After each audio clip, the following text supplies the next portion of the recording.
if you want someone to go on the journey with you and hold your hand through this process, because it's going to be a little bit of a rough ride for the first 90, 180 days, that's a conversation I'm willing to have with you. So it's going to take a little bit of energy. And yeah, it's going to take some time, right? And you've already been dealing with this for years and years and years. And I'm asking you to just make another commitment, at least to yourselves and your family, for another year, right? And so, a little bit of short-term pain for a very long-term gain. And so I tell families, look, this is what it looks like, right? We're going to be in court probably in the next, week, 2 weeks, a month, whatever happens to be. And then, we may have to run back into court. Why? Because the one thing that's predictable about a health type case is its unpredictability, right? Your loved one might have a good morning and a bad afternoon, a good day and a bad day, a good week and a bad week. And, I tell families, recovery is like the stock market, right? The trajectory is up, but on a daily basis, or maybe even an hourly basis, if you follow the market, and you probably could speak to this better than me, it's up and down a little bit, right? It trends up, but it's going up and down. And so you got to be able to take the bitter with the sweet, the good days and the bad days, and the ups and downs, right? I mean, if you're a long-term investor, over time, you'll make money. If you're somebody who every time the market drops, sells, you're going to lose your shirt. And it's like that in recovery. And sometimes we see families who a couple of things happen. Either a couple of weeks go by, their loved one's in treatment, and their loved one's like, oh, I feel great. I'm ready to come home. And they're like, oh, he's fine. He can come home. No, he can't. And they put on the brakes. And then, of course, what happens a week after they leave treatment?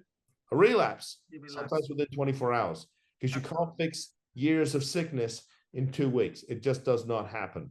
The family says, I spoke to my loved one, and he's finally ready to go. He's been in and out of a dozen different treatment centers, never stayed longer than 10 days. And all of a sudden, because you threatened him, he's going to go. He might go, but he ain't staying. And so, sometimes the family has to experience a little bit of the up and down before they say, okay, I get it. This is how it works.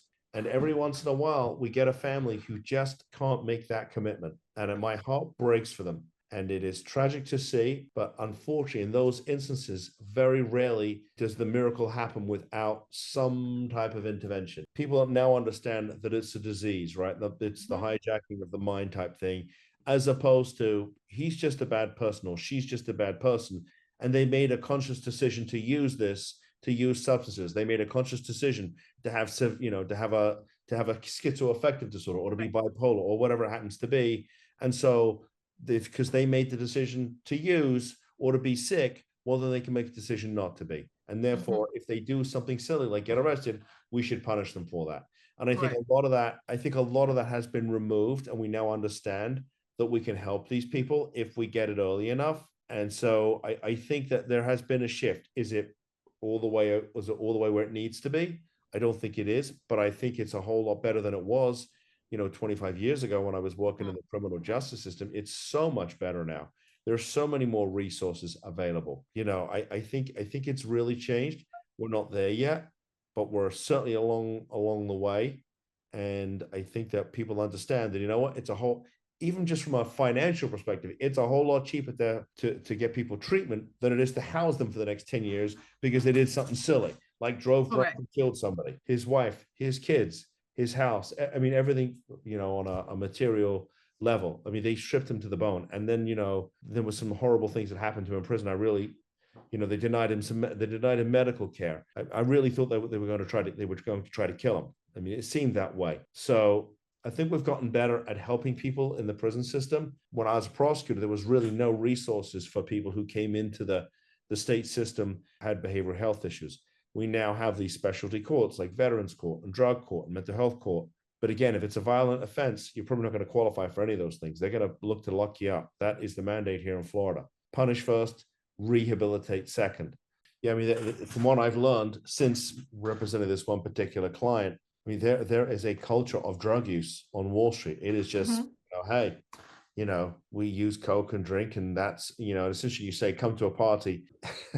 I don't think they meant come to the party. They meant come and party. We've also had some, 15, 16-year-olds who had substance use issues. And a lot of that revolves around marijuana use. And sometimes it starts because somebody along the way said they needed to take something like Adderall or Ritalin, and then their brain chemistry gets whacked out. And the next thing you know, they're using legalized marijuana. But we don't see a lot of minors. I mean, first of all, there's just not a lot of resources for children. I mean, finding a treatment center is not so easy for somebody who's under 18. A lot of the facilities.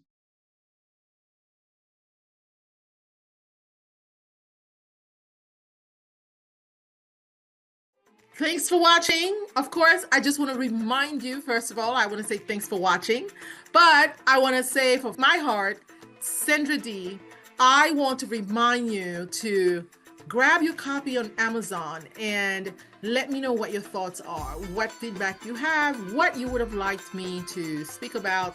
Of course, we're on this journey together. So Amazon, Kindle, paperback, Sendor Inner Luxury. And for those of you who are ready to dive even deeper, you can get ready because there's more coming.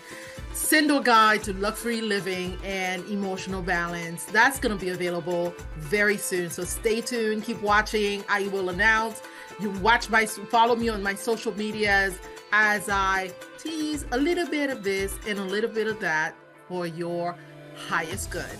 Remember, luxury isn't just a lifestyle. It is absolutely a mindset. And I don't know about you, I want my mindset to reflect all of the highest frequencies available to us humans. Till next time, don't forget, grab your copy on Amazon, Sendor Inner Luxury, unlocking the secret to your luxurious self. Until next time. Thank you for